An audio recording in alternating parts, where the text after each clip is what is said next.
Welcome back to this unit on practical aspects. We want to now get our hands dirty and look at a case study. And this case study will be the flow in a hopper. First, we need to decide which simulation style and base setup we want to use. On the right hand side, you see an illustration of the hopper. It has two cylindrical parts and a connecting conical part.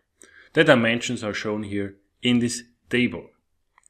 More information about all the details, including the STL files, so the wall information, is available in this separate hopper.zip file.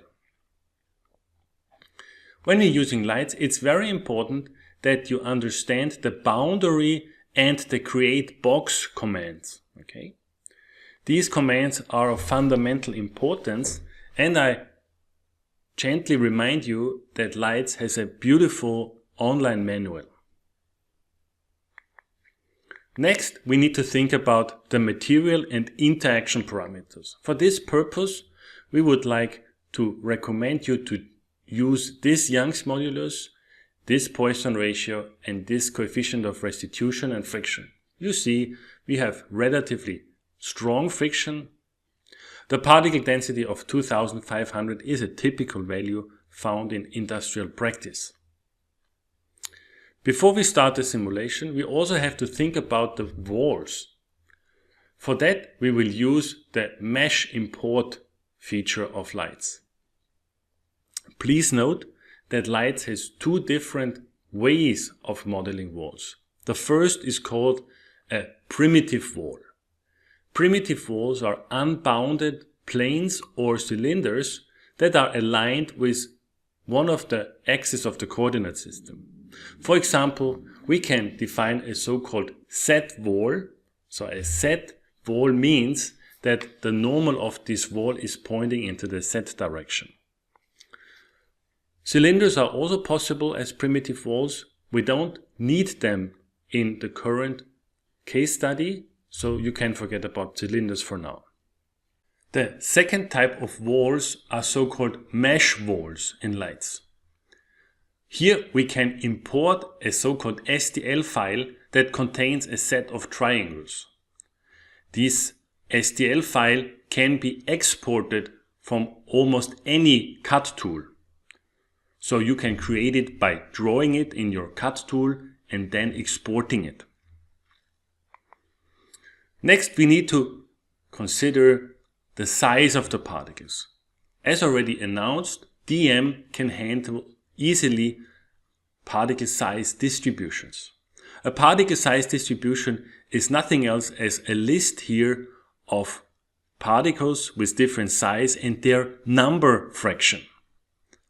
For example, this table tells you that 70% of the number of particles has a diameter of 3 millimeters. Here I would like to stress that we should always use SI units in our DEM simulation. This makes life much easier and don't mix up different dimensions.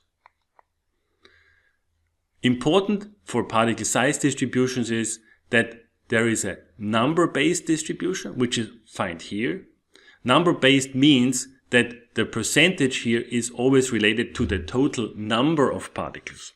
In contrast, one can also define a so-called mass-based distribution.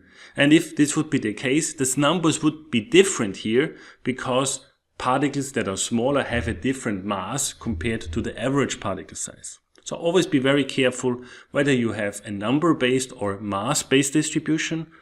In Lights, you can work with both. Final note, in Lights you are supposed to enter the particle radii and not the diameters. This is a detail, but please don't forget about this. We will now start with the first phase of our simulation setup. We would like to fill the particles into the hopper.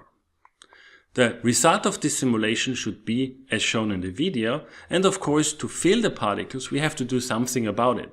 First of all, we need a barrier at the bottom, so we will use here a primitive wall, as you will see in the input script to Lights.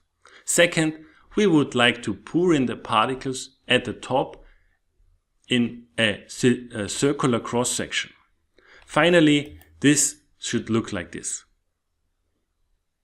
So the filling takes approximately 1.1 seconds, and then the particles have settled and are essentially non-moving in the hopper.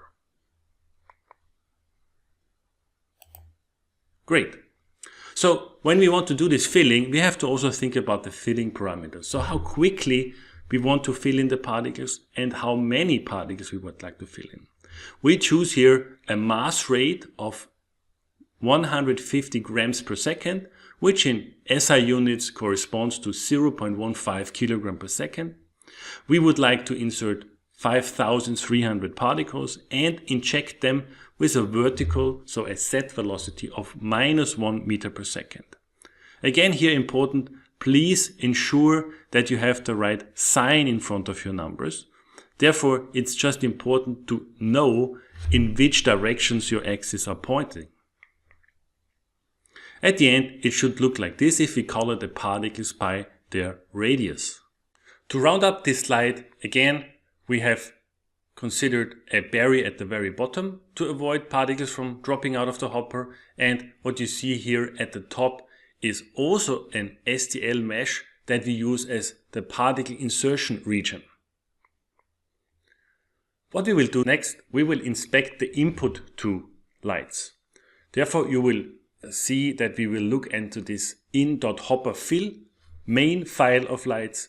We will then look at the include files and the variables defined in them, and finally the remaining input that is available in this in.hopperfill file. There is one important thing that I would like to discuss here related to the lights input, and this is how variables are evaluated when they are referenced in a lights input script. There are two options for how this evaluation can happen. The option depends on how we reference the variable. The first option is if we use this $bracket syntax. Of course, name refers here to the variable name. If we use this $ syntax, the variable is immediately evaluated. That means the variable is replaced by the numerical value once the command is issued to lights. There is one exception that this immediate evaluation does not take place. And this is the case if this reference to a variable is enclosed by quotation marks. An example is shown here. So here we have these quotation marks, and then we have this $ syntax for referencing variables. In this case, the second option applies. The example for the $ syntax, the classical example, is to replace the variable gravity here with the numerical value. For example, in our case, this would be 9.81.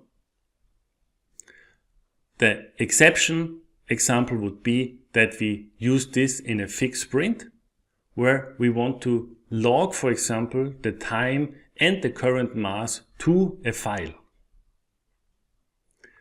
The second option for referencing a variable is to use the v_ syntax.